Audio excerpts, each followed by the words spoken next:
Hi friends, welcome to Kongu நாட்டு சமையல். இன்னைக்கு நம்ம பார்க்க போற ரெசிபி என்னன்னா பொட்டுக்கல்ல உருண்டைங்க. இது நம்ம வீட்டில் வச்சிருக்க இன்கிரீடியன்ஸ் வச்சே சிம்பிளா ஈஸியா செய்யக்கூடிய ஒரு ஸ்வீட் ரெசிபி தாங்க. இது செய்யறதுக்கு என்னென்ன பொருள் வேணும்னு பார்க்கலாம் வாங்க. பொட்டுக்கல்ல 1 கப் எடுத்துக்கிட்டோம்னா நாட்டு சக்கரை 1 கப்புங்க, ஏலக்காய் ஒரு 4-5 போட்டுக்கலாங்க. அதுக்கப்புறம் நெய்.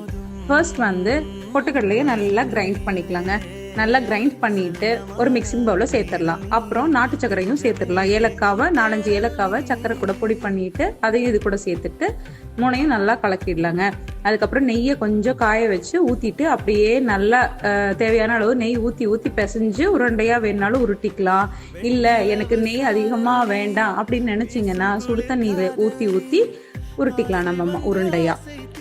சிம்பிளா ஈஸியா ஹெல்த்தியா செய்யக்கூடிய ஸ்நாக் ரெசிபி ரெடிங்க. நீங்களும் செஞ்சு பார்த்துட்டு எப்படி இருந்துச்சுன்னு கமெண்ட் பண்ணுங்க. பிடிச்சிருந்ததுன்னா லைக் பட்டனை